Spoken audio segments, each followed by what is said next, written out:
Hello everyone. तो देखो, हमने जो मूल कंसेप्ट है ना वो बेसिकली कर लिया है। 9th लेवल तक हमने काफ़ी अच्छे से कर लिया, लेकिन अब इसे थोड़ा सा आगे लेके जाएंगे। मैं आप लोगों को पहले ही वार्निंग दे रहा हूँ, मैं मान के चल रहा हूँ इस वीडियो के अंदर कि आपको जो बेसिक कंसेप्ट्स हैं वो बहुत अच्छे से आते हैं, जैसे atomic mass, molecular mass, ion वगैरह का मैं भी डिस्कशन करूँगा, लेकिन एक बेसिक आइडिया आप लोगों के पास होना चाहिए।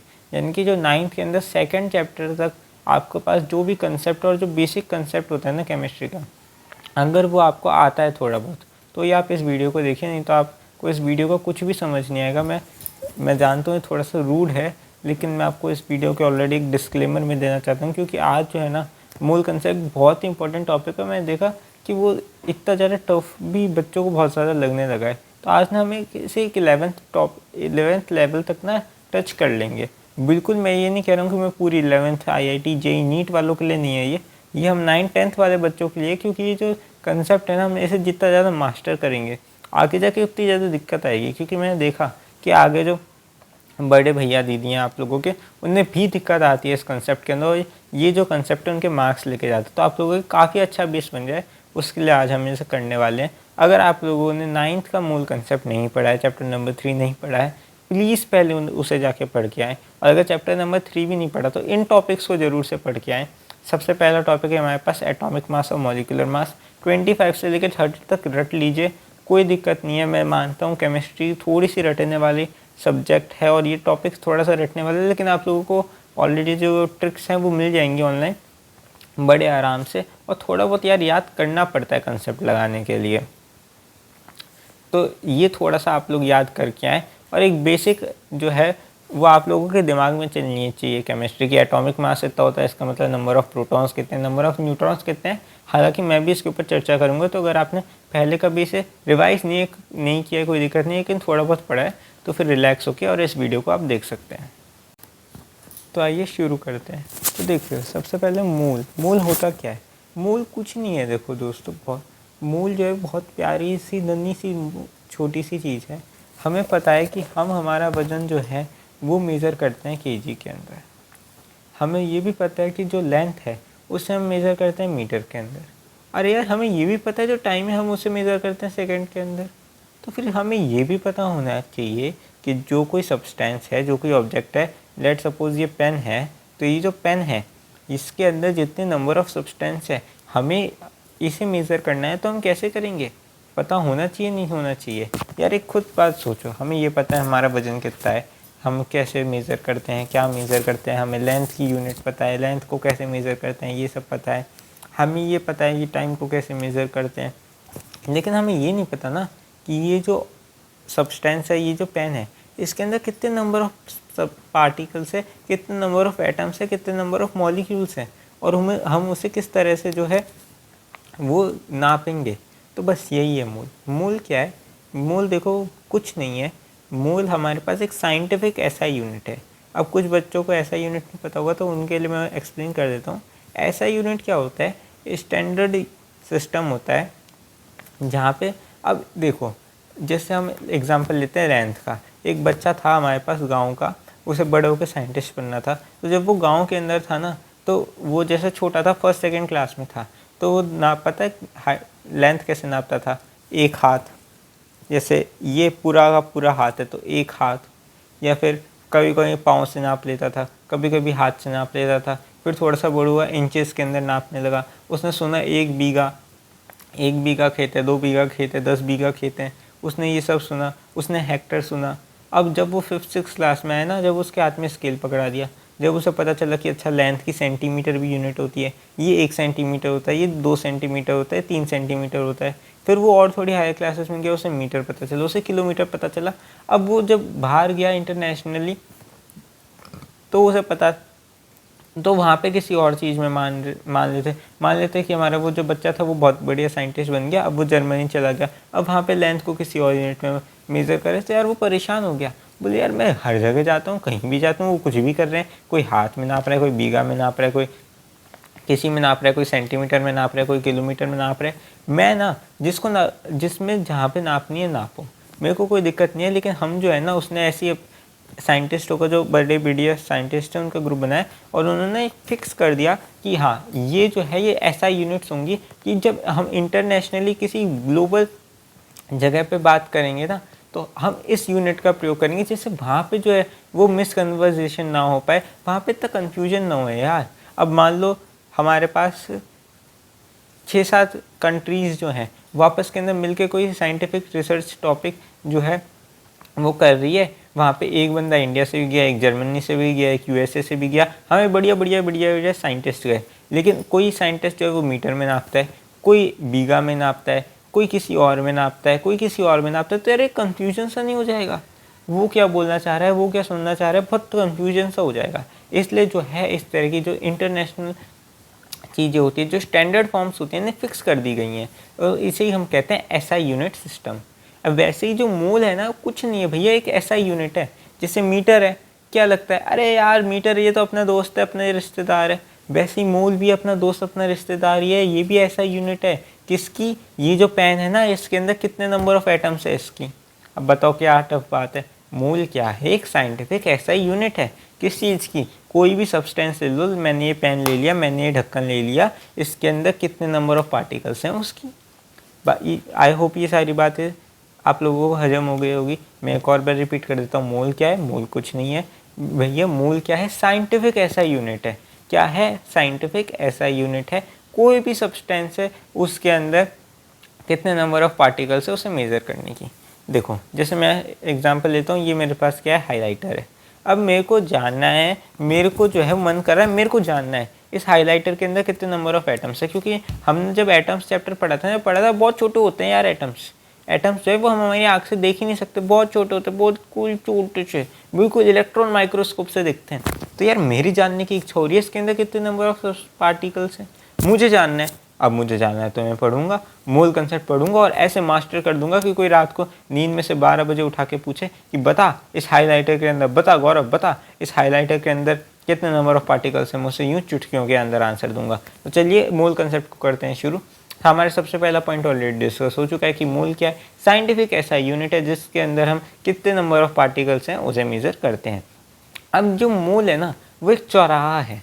मोल क्या है? हम एक फ्लोचार्ट बनाएंगे। मोल कुछ नहीं, एक चौराहा है, 4 रास्ते जाते हैं इधर से, बीच के अंदर हमारे पास मोल है। अब एक एग्जांपल लेते हैं। आप आए मस्त स्कूल से, मान लेते हैं 3 बजे थे, 3 बजे जो है आप मस्त घर पे आए, आपने आधी 1 घंटा जो है आराम किया, फिर आपको पता चला शाम को आ रहे हैं कौन? मेहमान। अब देखो शाम को मेहमान आ रहे हैं, मेहमान आ रहे हैं तो घर के अंदर मिठाई बनेगी, मिठाई लाई भी जाएगी, दूध वगैरह लाया जाएगा, पनीर की सब्जी बनेगी। तो आपकी मम्मी ने कहा जा बेटा जा एक काम कर, 1 किलो जलेबी 1 किलो गुलाब जामुन लेके आ। तो आप क्या गए? आप गए सीधा चौराहे पे। आप कहाँ गए? चौराहे पे। और चौराहे से आगे जाके आप क्या लेके आए? हमारे पास जलेबी लेके आए। क्या लेके आए? जलेबी लेके आए, वापस आ गए, रसगुल्ला लेके आए, वापस आ गए, जो भी आपको मानना है मान लीजिए। फिर आपकी मम्मी ने कहा एक और काम कर, पनीर की सब्जी बनाती हूँ, 5 लीटर दूध ले आ। 5 लीटर दूध ले आ तो ढेर सारी पनीर की सब्जी बनाएंगे, बहुत सारे मेहमान आ रहे हैं। आप गए फटाफट वापस चौराहे पे गए, अभी सीधा गए थे, अभी आपने मान लीजिए राइट टर्न लिया और कहाँ चले गए आप? जो है वो दूध की दुकान पे चले गए और जो आपने है दूध खरीदा 5 लीटर और वापस आए। लेकिन अब जब वापस आ रहे थे ना तो खेलते कूदते आ रहे थे और आपने क्या किया? आपने कर दिया एक काम, और एक काम ऐसा क्या कर दिया आपने, जो गलती से है ना आपसे एक दूध की थैली फट गई। अब जब दूध की थैली फट गई तो आप आए घर पे। अब आपके घर पे मम्मी ने कहा तूने ये तो बहुत गलत काम किया, लेकिन मेरा मूड बहुत अच्छा है, गेस्ट आने वाले हैं, तो एक काम कर, यहाँ से वापस उस चौराहे पे जा, अब जो एक लेफ्ट टर्न बचा है ना उधर जा और अपनी मनपसंद का जूता ले आ। तू जिस जूते से बोलेगा मैं तुझे उसी जूते से मारूंगी। तो आप वापस क्या गए? आप वापस गए हमारे वही जो चौराहा था और लेफ्ट टर्न लेके आए। तो सबका कंक्लूजन क्या है कि आप बार बार एक चौराहे पे जा रहे हो जिससे आपको हर जगह का रास्ता मिल रहा है। उसी तरह से हम ना एक मोल कंसेप्ट का फ्लो चार्ट हमारे यहाँ पे बनाने वाले हैं। जैसे अगर उसने कह दिया हम मोल की बात करेंगे, हम नहीं कर रहे नंबर ऑफ पार्टिकल्स के टर्म में बात, हम तो लीटर के टर्म में बात करेंगे। आप कहेंगे कोई ना, अभी राइट टर्न लिया था, अभी लेफ्ट टर्न ले लेते हैं। अब वो कहेगा नहीं हम तो मास के टर्म में बात करेंगे। आपने कहा था कोई ना, अभी राइट टर्न नहीं ले रहा, लेफ्ट टर्न नहीं ले रहा, अभी सीधे चलेंगे। तो हम यहाँ पे हमारे पास मोल है, और हमारे पास चारों तरफ जो है वो ऑप्शंस हमेशा क्या है, खुले हुए हैं। अब हमारे पास ये जो फ्लो चार्ट बन के है ना, इसके जो तीनों जगह हैं हमारे पास, हम इसे 1 मोल से क्या कर देंगे, इक्वेट कर देंगे। एक जगह हमारे पास आया एवोगाड्रोस नंबर, क्या है, एवोगाड्रोस नंबर, Na लिखा हुआ दिख रहा होगा 6.02 इंटू 10⁻23। अब ये है क्या, सबसे पहले ये समझो, एक मोल मैंने आपको अभी अभी बताया कि एक मोल क्या है, साइंटिफिक ऐसा यूनिट है नंबर ऑफ पार्टिकल्स की। क्या है, ऐसा ही साइंटिफिक यूनिट है किसकी, नंबर ऑफ पार्टिकल्स को मेजर करने की। तो यार अब कुछ फिक्स तो करना पड़ेगा ना कि एक मोल में इतने होंगे। जैसे एक एग्जांपल ले लो, एक पेन आता है 10 रुपये का, तो बताओ 10 पेन कितने आएंगे, 100 रुपये के। वैसे हमने यार फिक्स कर दिया कि जो एक मोल होगा ना, उसके अंदर कितने नंबर ऑफ पार्टिकल्स होंगे, 6.022 इंटू 10⁻23। कितने होंगे, 6.022 इंटू 10⁻23। अब देखो ये जो है ना एक अप्रॉक्स वैल्यू है, हमने अलग अलग चीज़ों का एक मोल लिया और उसके अंदर नंबर ऑफ पार्टिकल्स देखे। अब ये पार्टिकल्स एटम भी हो सकते हैं, मॉलिक्यूल भी हो सकते हैं, डिपेंड करता है हम कौन से सब्सटेंस की बात कर रहे हैं। तो हमने एक अप्रॉक्स वैल्यू देखी कि यार 6.022 आ रहा है। अब कई जगह क्वेश्चंस के अंदर वो आपको ऑप्शंस वगैरह देख के पता चल जाएगा, तो आप 6.022 की टर्म्स में करके आए या फिर Na की टर्म्स में करके आपके कोई नंबर नहीं काटेगा, सब्जेक्टिव है। और अगर ऑब्जेक्टिव है तो आपको जो ऑप्शन है उनके हिसाब से चलना होता है। जैसे अभी हम एग्जाम्पल क्वेश्चंस करेंगे तो और अच्छे से समझ में आ जाएगा। जैसे कई जगह आपको लिखा हुआ मिलेगा 6.022 की बजाय 6.02 इंटू 10⁻23, वो भी सही है। कई जगह आपको 6.023 लिखा हुआ मिल सकता है, कई जगह हो सकता है बाई चांस आपको 6.03 मिल जाए। वैसे 6.03 वाला बहुत कम होता है, लेकिन कभी अगर आपको एक आध जगह मिल जाए तो यार घबराना नहीं, यार मेरे को तो 6.022 बताया था, गलत बता दिया, नहीं, ये एक अप्रॉक्स वैल्यू, इनसे मिलती जुलती वैल्यूज आपको एक आध डिजिट जो चेंज है वो मिल सकती है, तो घबराना नहीं है। अपन को वही कंसेप्ट लगाना है, वही होता है। और इसीलिए यार ये कंफ्यूजन सा हो गया ना, अप्रॉक्स वैल्यू है, इसलिए इसको एक नाम दे दिया एवोगाड्रोस नंबर। क्या नाम दे दिया, एवोगाड्रोस नंबर। मैं मानता हूँ अभी शब्द कठिन लग रहे हैं क्योंकि हम पहली बार दूसरी बार सुन रहे हैं, लेकिन जब आप इसको रिवाइज करेंगे, जब क्वेश्चंस करेंगे, बिल्कुल हलवा लगेगा, मेरी गारंटी, बिल्कुल हलवा लगेगा अगर आप मेरे साथ साथ चलेंगे। और अब यार एवोगाड्रोस नंबर इतना बड़ा भी बार बार कौन बोलेगा, तो इसे एक शॉर्ट रिप्रेजेंटेशन दिखा दिया Na। ये हो गया हमारे जब मूल कंसेप्ट का, हमारा जो चौराहा है उससे हम एक तरफ गए, क्या, नंबर ऑफ पार्टिकल्स कितने, एक मोल के अंदर कितने नंबर ऑफ पार्टिकल्स है, Na नंबर ऑफ पार्टिकल्स है, एवोगाड्रोस नंबर ऑफ पार्टिकल्स है, और उसकी वैल्यू भी बता दो भैया 6.022 इंटू 10⁻23। अगेन रिपीट कर रहा हूँ, ये एक अप्रॉक्स वैल्यू है यार, वो थोड़ा बहुत ऊपर नीचे होता रहता है, कोई दिक्कत नहीं है यार, छोटा बहुत। अगर मज़ा कैसे आएगा यार, ज़िंदगी बिल्कुल स्टेबल चल रही है, क्या मज़ा है, थोड़ा बहुत ऊपर नीचे होना चाहिए ना। ये भी अप्रॉक्स वैल्यू, थोड़ी बहुत ऊपर नीचे हो सकती है, कोई दिक्कत नहीं है। अब आ जाते हैं हमारे मोल के अंदर नीचे। तो हमें हमेशा एक चीज़ याद रखनी है, जो एक मोल है ना वो उसके एटॉमिक या फिर मॉलिक्यूलर मास, और इन दोनों को मिला के बोल देते हैं मोलर मास। तो उसके मोलर मास की इक्वल होगा, यार मोलर मास क्या होता है भैया, मेरे को तो नहीं पता, कोई ना ध्यान से सुनो यार, नहीं पता तो हम क्यों, इसलिए मोलर मास का मतलब होता है या तो एटॉमिक मास या मॉलिक्यूलर मास। अब एटॉमिक मास और मॉलिक्यूलर मास में अंतर क्या है, कुछ अंतर नहीं है। याद करो, आपने 1 से लेके 25-20 तक के एलिमेंट्स के एटॉमिक मास याद कर रखे हैं। जैसे हमारे पास हाइड्रोजन है उसका 1 होता है, ऑक्सीजन है उसका 12 होता है, तो यार याद करे थे हमने, ये इसी दिन के लिए तो याद किए थे। ये क्या है, एटॉमिक मास है, कि इसका अगर हमने एक एटम ले लिया तो उसका कितना मास होगा। और अब मान लो मैंने ले लिया CO2, अब मैं CO2 का मास कैसे निकालूंगा, तो पहले C का निकालूंगा, फिर O2 का निकालूंगा। C का कितना होता है 12, O2 का कितना होता है, सॉरी बाय मिस्टेक मैंने पहले O का 12 बोल दिया था, O का होता है 16। तो O2 का क्या होगा, देखो O2 नीचे आ रहा है, यानी कि 2 ऑक्सीजन के एलिमेंट्स है, एक का कितना होता है 16, 2 का कितना होगा 32। याद करो, C का कितना है 12, O2 का कितना है 32, टोटल मिलाकर कितना हो गया 44। यानी कि अब CO2 का जो मॉलिक्यूलर मास है वो कितना हो गया 44। आसान भाषा में अगर आप कोई भी एक मॉलिक्यूल है उसका मास निकाल रहे हो तो उसका नाम मॉलिक्यूलर मास दे देंगे, कोई भी एक एटम की फॉर्म में उसका मास निकाल रहे हो एटॉमिक मास दे देंगे। सबको बात क्लियर है? अगर यहाँ तक बात क्लियर है तो बिल्कुल रिलैक्स हो जाओ, क्योंकि अब थोड़ा थोड़ा करके हम लेवल बढ़ाने वाले हैं। अगर यहाँ तक बात क्लियर नहीं है ना तो कहीं ना कहीं हो सकता है आप वापस एक बार वीडियो देखिए, क्लियर हो जाएगी।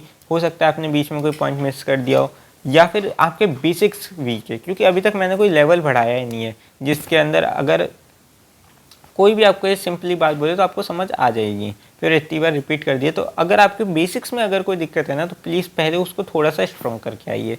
अब हम बात करते हैं, हम हमारे जो चौराहा है उसके तीसरी तरफ चलते हैं। दो तरफ चलिए, रिवाइज करवा देता हूँ। Number of particles, N number of particles, Avogadro's number. वापस सुन लीजिए, एवोगाड्रोस नंबर। नाम पढ़ के यार घबराना नहीं है, नाम ही तो है। अरे यार नाम ही तो है, नाम ही तो अजीब है, कोई दिक्कत नहीं है यार, थोड़ा बहुत फैमिलियर कर लेंगे। वैसे हमें कौन सा सब्जेक्टिव टेस्ट में लिख के आना है, सब्जेक्टिव टेस्ट में आपके इतना नहीं आएगा, ये तो हम आगे का पढ़ रहे हैं। तो क्या है एन ए, यानी कि एवोगाड्रोस नंबर। ये क्या है 6.02 × 10⁻23। ये क्या, अरे यार कुछ नहीं है, एक मोल के अंदर कितने नंबर ऑफ पार्टिकल्स होते हैं, N A number of particles होते हैं। एन ए की फुल फॉर्म बता दो, एवोगाड्रोस नंबर। क्या है एवोगाड्रोस नंबर, उसकी वैल्यू बता दो 6.02 × 10⁻23। आई होप यहाँ तक कोई भी कन्फ्यूजन नहीं है। अगर है तो प्लीज़ एक बार इस वीडियो को वापस देख लीजिए, मैं बार बार रिवाइज भी करवा रहा हूँ, जिससे अगर कोई कन्फ्यूजन हो तो मिट जाए। क्योंकि अभी हम जब क्वेश्चंस करेंगे तो आपको यार थोड़ा सा दिक्कत आएगी। और मैं पहले कह दूँ, अगर 60 to 70% क्वेश्चन हो गए ना, मतलब आप बहुत सही जा रहे हो। आप 11th-12th के अंदर आपका जो भी टारगेट है ना उसे फोड़ने वाले हो। और अगर क्वेश्चंस कम हो रहे हैं कोई दिक्कत नहीं है, क्योंकि अब यार हम 9th का नहीं पढ़ रहे, अब हम 9th-10th के अंदर जो है ना वो 11th का पढ़ रहे हैं, थोड़ा सा लेवल बढ़ा रहे हैं, दिक्कत तो आनी चाहिए। अब आ जाते हैं हमारे नीचे। तो नीचे हमने पढ़ा कि जो मोलर मास है, मोलर मास का मतलब क्या होता है, अगर एटम है तो एटॉमिक मास, और मॉलिक्यूलर तो मॉलिक्यूलर मास, उसके जो है वो 1 मोल की वैल्यू इक्वल होगी। 1 मोल की क्या वैल्यू होगी, जो भी उसका एटॉमिक मास है या फिर जो भी उसका मॉलिक्यूलर मास है। अब चलते हैं हमारे पास थर्ड चीज़ पे। थर्ड है हमारे पास, भैया यार बात तो सही है, देखो नंबर ऑफ पार्टिकल्स पे बात कर ली, हमें ग्राम पे बात कर ली। फिर मेरा एक दोस्त आया, वो बोला मेरे को तो लीटर के टर्म्स में बता। वो क्या बोला, मेरे को तो लीटर्स की टर्म में बता। अब यार मैं तो निकाल ही नहीं पाया, कोई ना हम आपको बता देते हैं। तो एक मोल की वैल्यू होती है 22.4 लीटर। एक मोल की कितनी वैल्यू होती है, 22.4 लीटर। यानी कि कोई भी एक सब्सटेंस है उसके 22.4 लीटर के अंदर एक मोल पाया जाएगा। कितना पाया जाएगा, एक मोल पाया जाएगा। यानी कि 6.02 × 10⁻23 पार्टिकल्स पाए जाएंगे। बिल्कुल सही बात है, बिल्कुल सही बात है। लेकिन जो 22.4 लीटर है ना, ये एसटीपी पे है, एसटीपी पे है। अब एसटीपी क्या है, अरे यार नाम सुन के घबराना नहीं है। STP standard temperature pressure. STP मतलब क्या है, स्टैंडर्ड टेम्परेचर प्रेशर। हमें ये पता है टेम्परेचर क्या होता है, हमें ये पता है प्रेशर क्या होता है। अब ना इसे फिक्स कर दिया, स्टैंडर्डाइज कर दिया कि हाँ हम इसी के रिस्पेक्ट में बात करेंगे। तो टेम्परेचर हमने कर दिया 0 डिग्री सेल्सियस और प्रेशर कर दिया हमने 1 ATM। अब ये वो ATM नहीं है जिससे पैसा निकलता है, ATM जो है वो प्रेशर को नापने की एक यूनिट है, इतना याद रखना है, ज़रा टेंशन लेना है। तो STP यानी कि स्टैंडर्ड टेम्परेचर प्रेशर। टेम्परेचर है 0 डिग्री सेल्सियस और प्रेशर है हमारे पास कितना, 1 ATM।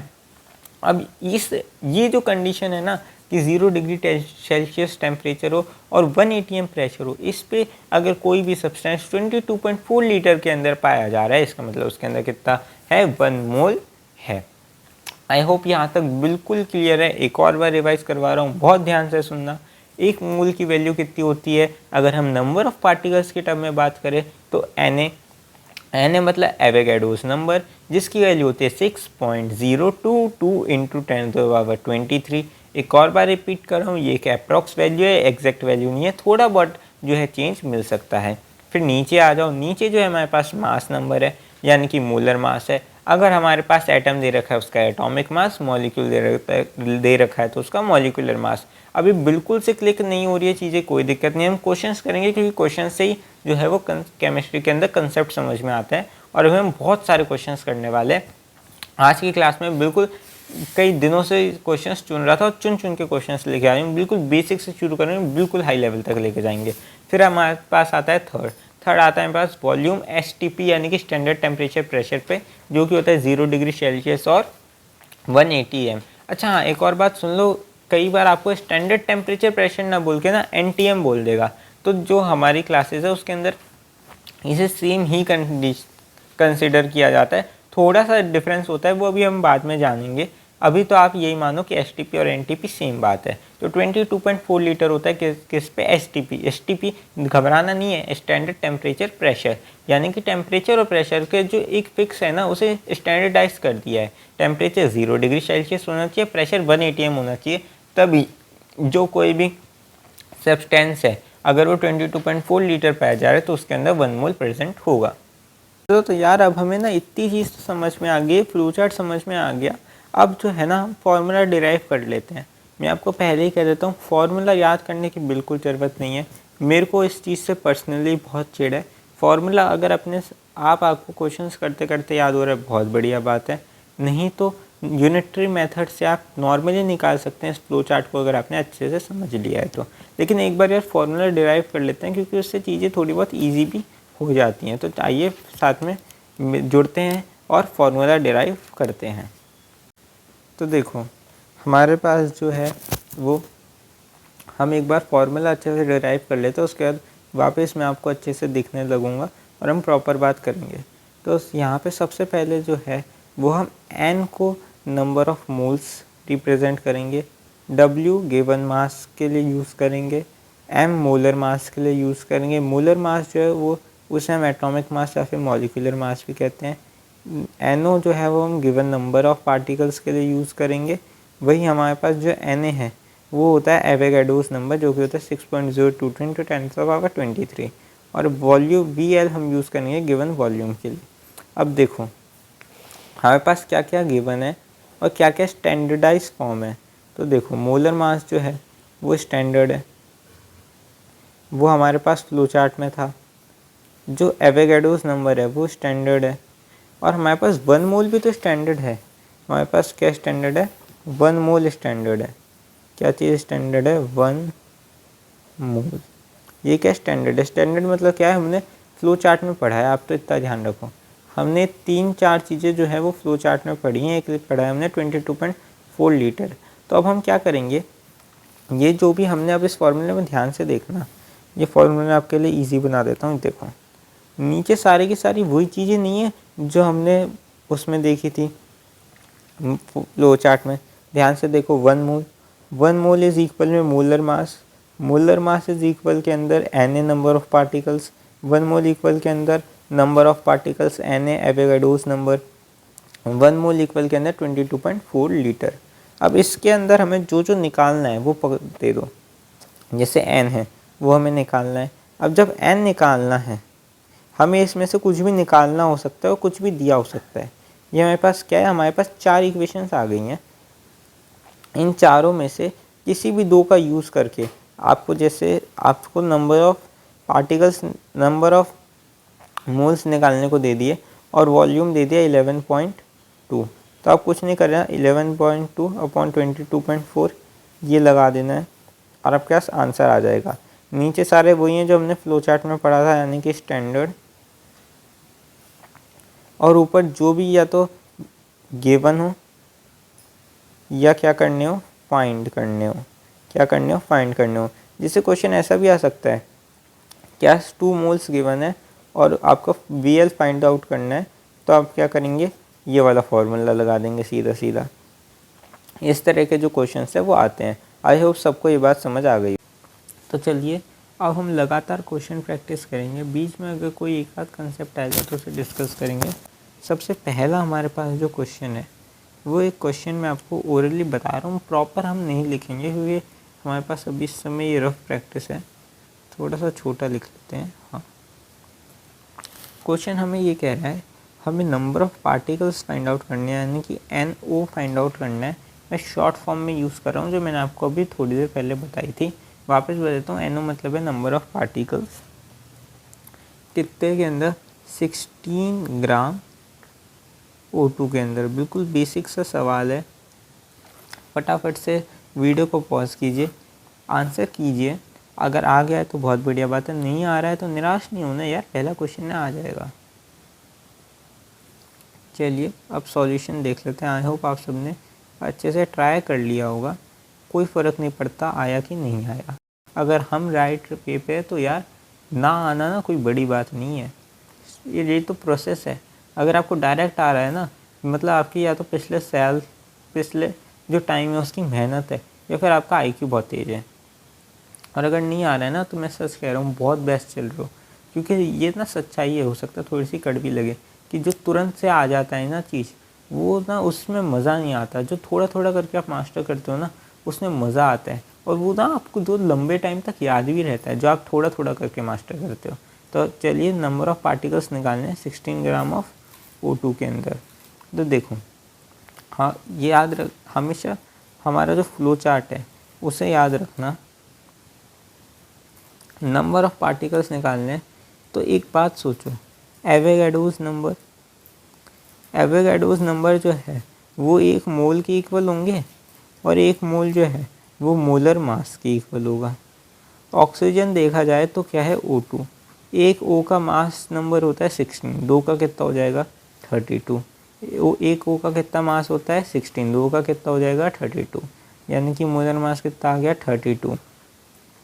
32 के अंदर कितने हैं, Na है, हमें निकालना कितने का है 16 का। सबसे पहले 1 का निकाल ले, तो 1 का कितना होगा Na/32। एक बार अच्छे से लिख देता हूँ मैं। आई होप यहाँ तक तो सबको समझ में आ गया होगा। मैं भी आप लोगों के लिए स्क्रीनशॉट ले लेता हूँ।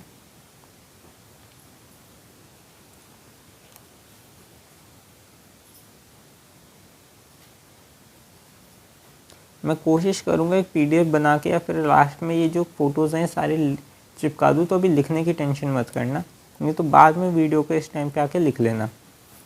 हाँ, तो हमारे पास कहाँ तक आ गया, हमारे पास यहाँ तक आ गया कि हमारे पास, वापस बता देता हूँ, क्वेश्चन हमारे पास ये था कि 16 ग्राम ऑफ ऑक्सीजन के अंदर पास कितने नंबर ऑफ़ पार्टिकल्स हैं।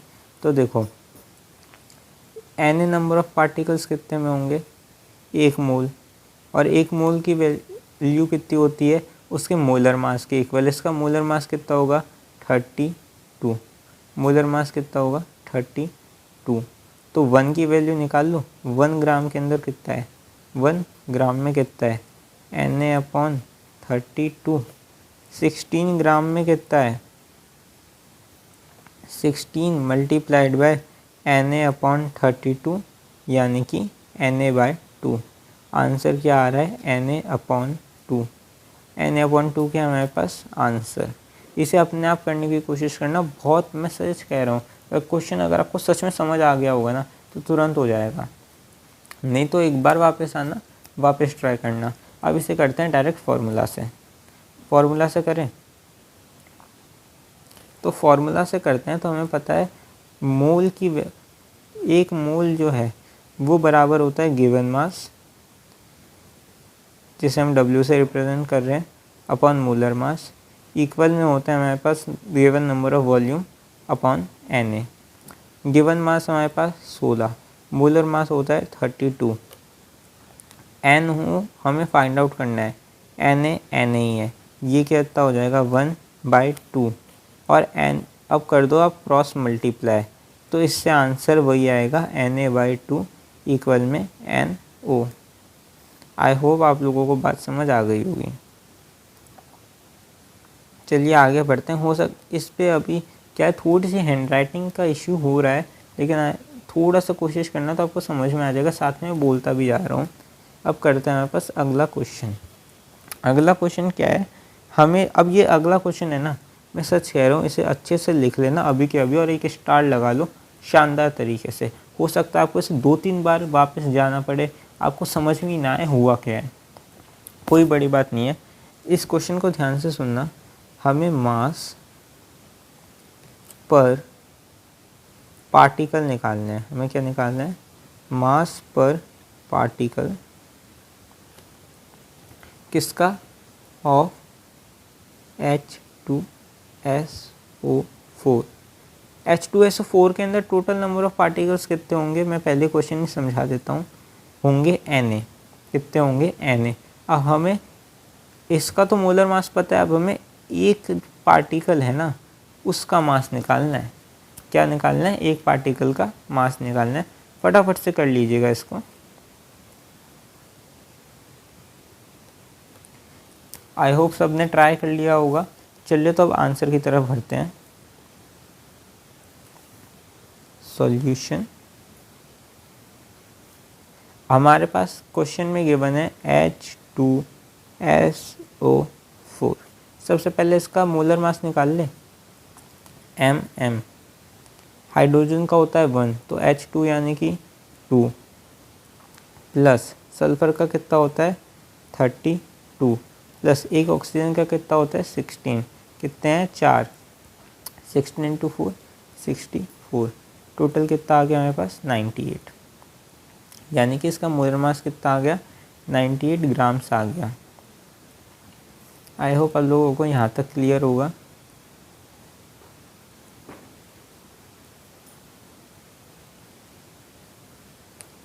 आइए आगे बढ़ते हैं। 98 ग्राम हमारे पास जो मोलर मास आ गया है। अब आगे बढ़ेंगे। आगे अब हमें पूछा है एक पार्टिकल का, क्या पूछा है, एक पार्टिकल का जो मास है वो पूछा है। सॉरी, हमें Na पार्टिकल्स जो है उनका मास पता है, उनका कितना होगा 98 ग्राम होगा। तो यहाँ से अगर मैं Na को इधर ले आऊँ तो 1 का कितना होगा 98 अपॉन Na, और यही हमारे पास क्या है आंसर है। एक और बार समझा देता हूँ। मुझे पता है काफ़ी सारे बच्चों को समझ नहीं आया होगा, बिल्कुल तोते उड़ गए होंगे, कोई दिक्कत नहीं है, क्वेश्चन अच्छा है। कुछ को समझ आ गया होगा तो उन्हें बहुत इजी लग रहा होगा कि मेरी बात मानिए, बहुत अच्छा क्वेश्चन है और इस तरह के क्वेश्चंस आ सकते हैं। अगर आप कोई बहुत ही हाई लेवल कॉम्पिटिटिव एग्ज़ाम देते हैं तो 11th में तो आपको श्योरली दिखेंगे। 11th के लिए तो एक बेसिक क्वेश्चन है, लेकिन हमारे लिए एक बहुत अच्छा क्वेश्चन है। हमसे ये पूछा है जो H2SO4 है उसके जो एक पार्टिकल है ना, जो एक पार्टिकल है उसका कितना मास है, हमसे ये पूछा है। तो देखो सबसे पहले मोलर मास निकालना है। H का कितना होता है 2। अच्छा हाँ, इसे कोई स्किप मत करो, जो मैं दोबारा समझा रहा हूँ ना दोबारा भी समझो, इससे आपका दिमाग जो है वो एक्टिव होएगा और आपको धीरे धीरे करके जो बात समझ में आएगी। अच्छा, यहाँ पे हमने H का 2 क्यों लिया है, H का तो भैया 1 होता है, क्योंकि यहाँ पे भैया 2 आइटम्स है, इसलिए हमने क्या लिया है 2 लिया है। ये H का 1 और इंटू 2, सल्फ़र का कितना होता है 32, और ये ऑक्सीजन का होता है 16 और कितने हैं 4, यानी कि 16 इंटू 4 64, यानी कि बस जो मोलर मास है वो कितना आ गया 98 ग्राम। H2SO4 का मोलर मास कितना आ गया 98 ग्राम आ गया। ठीक है भैया, कोई दिक्कत नहीं है, आगे बढ़ो, टाइम वेस्ट मत करो। ठीक है बच्चा, आगे बढ़ेंगे, टाइम वेस्ट नहीं करेंगे। हमारे पास मोलर मास आ गया। अब हमें पता है Na पार्टिकल्स के अंदर कितना मास होता है, जितना मोलर मास होता है, क्योंकि Na की वैल्यू कितनी होती है 1 मोल के इक्वल। 1 मोल की वैल्यू कितनी होती है मोलर मास के इक्वल, यानी कि हम इन दोनों को रिलेट कर सकते हैं। Na के अंदर कितना 98 ग्राम, 1 के अंदर कितना 98 अपॉन Na। आई होप अब सबको क्लियर होगा। चलिए आगे बढ़ते हैं।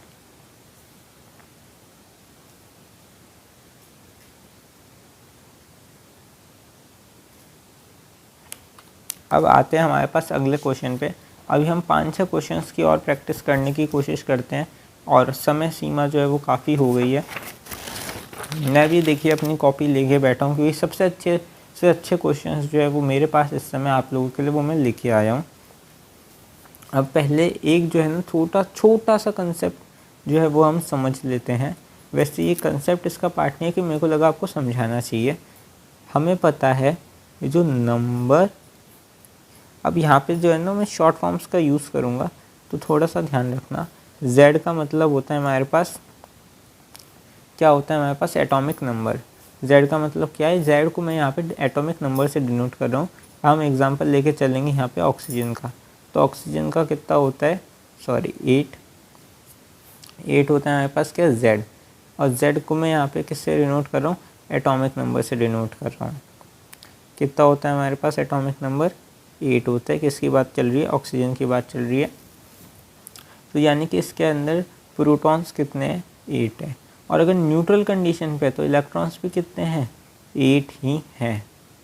वैसे ये पॉसिबल बहुत कम केसेस में देखा जाता है, लेकिन अगर मैं यहाँ पे O नेगेटिव लिख दूँ, मैंने तो लिख दिया अपनी मर्ज़ी से O नेगेटिव, तो फिर इसके अंदर नंबर ऑफ़ इलेक्ट्रॉन्स कितने होंगे। तो देखो इलेक्ट्रॉन पे हमेशा होता है नेगेटिव चार्ज, तो इसके अंदर ऑलरेडी कितने थे -8 प्लस एक और नेगेटिव चार्ज आ गया तो -1 कितना चार्ज है, माइनस का 1, यहाँ पे कुछ नहीं है मतलब माइनस का क्या है 1 है, यानी कि क्या आ गया -9, यानी कि नंबर ऑफ़ इलेक्ट्रॉन्स कितने आ गए ऑक्सीजन में माइनस, मतलब 9 नंबर ऑफ़ इलेक्ट्रॉन्स आ गए।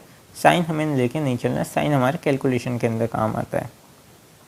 आई होप बात समझ में आ गई है, पल्ले पड़ गई। चलिए आगे चलते हैं।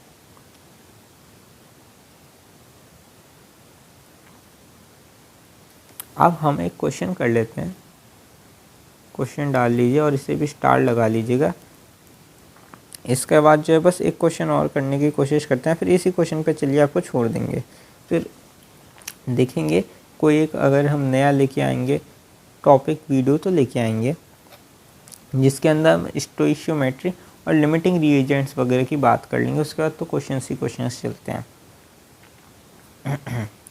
तो हमें जो है वो number of electrons find out करने हैं किसके अंदर, 2 मोल Na के अंदर, और Na क्या है Na+, फाइंड आउट कीजिएगा।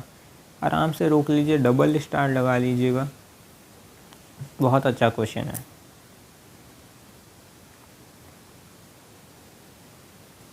चलिए भाइयों कंटिन्यू करते हैं। क्वेश्चन आई होप सबने लिख ही रखा है। क्वेश्चन हमारे पास ये है कि हमारे पास जो है वो Na+ आयन है। कौन सा आयन है, Na+ आयन है। हमें जो है वो नंबर ऑफ़ इलेक्ट्रॉन्स निकालने हैं 2 मोल के अंदर। यार सबसे पहले बात बताओ, Na+ आयन में इलेक्ट्रॉन कितने होंगे, एक पार्टिकल में कितने इलेक्ट्रॉन्स होंगे। देखो Na का जो एटॉमिक नंबर है वो कितना होता है 11, प्रोटॉन कितने हो जाएंगे 11, इलेक्ट्रॉन पे क्या आता है नेगेटिव चार्ज तो -11। इधर देखो Na+ है, यानी कि क्या करेंगे +1, यानी कि क्या आ गया -10, यानी कि इसके अंदर कितने इलेक्ट्रॉन्स आ गए 10 इलेक्ट्रॉन्स आ गए। अब आगे बढ़ें। अरे भैया गलती तो यहीं पता चल गई, अब आगे बढ़ के क्या करोगे, पर ट्रायल तो करने दो। अरे भाई कोई ना, अभी एक पहली गलती पकड़ में आई है, रुको वीडियो को आगे ट्राई करो और गलतियाँ पकड़ में आएंगी। रुक लिया, ट्राई कर लिया, चलिए आगे बढ़ते हैं। तो हमारे पास जो है वो 10 इलेक्ट्रॉन आ गए। एक पार्टिकल के अंदर कितने हैं 10 इलेक्ट्रॉन है, 2 मोल, यानी कि 2 Na पार्टिकल्स। कितने पार्टिकल्स 2 Na पार्टिकल्स। एक पार्टिकल के अंदर कितने हैं 10 इलेक्ट्रॉन, तो 2 Na पार्टिकल्स में कितने होंगे sorry very sorry 2 Na × 10 electrons, जो कि हो जाएंगे 20 Na, इतने नंबर ऑफ़ इलेक्ट्रॉन्स होंगे। आई होप आप लोगों को आज की क्लास समझ आ गई होगी। Thank you so much.